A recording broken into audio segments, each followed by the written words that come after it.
Olá pessoal, estamos de volta aí para dar continuidade aos conhecimentos de matemática. A gente vai falar agora sobre análise combinatória, falando especificamente sobre os princípios fundamentais da contagem. Já que a gente já conversou sobre estatística e matemática financeira, vamos aí a um novo conhecimento. Tá bom? Assim, de início, falando dos princípios fundamentais da contagem, a gente vai começar aqui pelo princípio aditivo.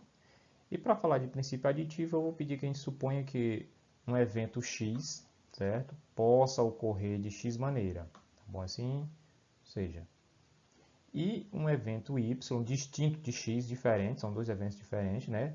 Esse evento possa ocorrer de Y maneira possível. Então, X ou Y pode ocorrer de X mais Y maneira.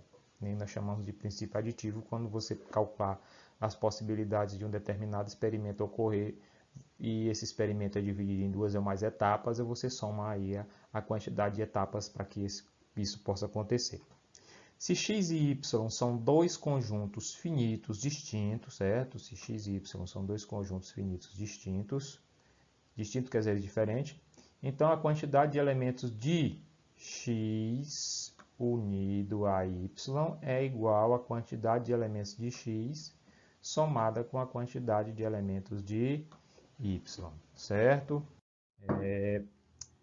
Nós temos aí um exemplo que diz o seguinte: quantos são os inteiros entre 1 e 16 que são múltiplo de 3 e múltiplo de 7? De início, né? De início, vamos definir quem são os múltiplos de 3 entre 1 e 16. E a gente sabe aí que é o 3, o 6, o 9, o 12 e o 15. Portanto, 5 múltiplos de 3 existentes entre 1 e 16. Já os múltiplos de 7 entre 1 e 16 são somente o 7 e 14, ou seja, são 2. Veja que não existe nenhuma relação entre os múltiplos de 3 e o múltiplo de 7. Por quê? Porque são dois eventos distintos, são diferentes um do outro. Bom, dessa forma, o que a gente vai fazer? Para obter a resposta, basta a gente somar, né, a quantidade de possibilidades de ocorrer múltiplo de 3 e a quantidade de múltiplos de 7, que dá 5 mais 2 igual a 7. Então, quando a gente soma, nós temos um método aditivo, ok? Primeiro exercício, ele quer saber de quantos números naturais de 3, veja bem, ó, 3 algarismos e distintos, tá bom, pessoal? Distintos. Começa ou termina com 5, certo? Bom, de cara, o que a gente vai fazer? Números de 3 algarismos que começam com 5, pessoal. E só para observar, quando eu falo de número de 3 algarismos, eu estou falando de centena, dezena e unidade.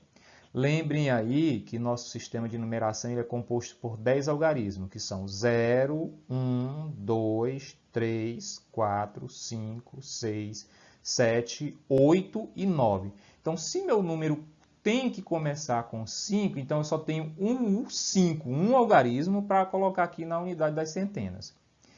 Pronto, se eu já coloquei o 5 aqui e o número tem que ser de algarismos distintos, ou seja, o 5 não pode ir mais para outro lugar.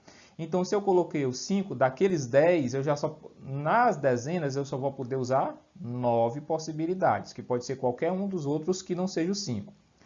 E como eu já usei o 5 e qualquer outro número aqui, nas unidades eu vou poder usar só o 8, certo? Então, nesse caso aqui, eu vou fazer o seguinte, eu vou pegar 1 vezes 9 vezes 8, que vai dar 72 possibilidades.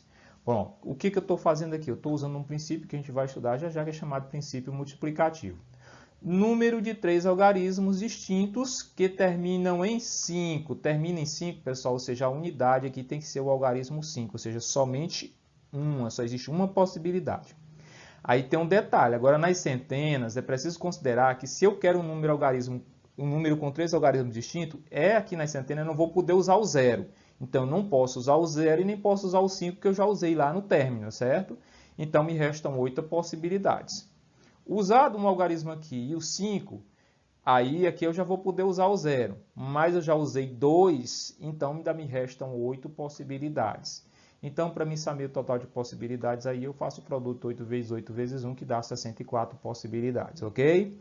E aí a gente vai fazer o quê? A gente vai aqui pelo princípio aditivo, tá? Pelo princípio aditivo, eu vou pegar as possibilidades de número terminado em 5 e a probabilidade dos números terminados, aliás, começam com 5 e termina em 5, que são 72 mais 64, que dá 138 possibilidades, certo? A gente dá uma pausazinha aqui e volta já já para continuar.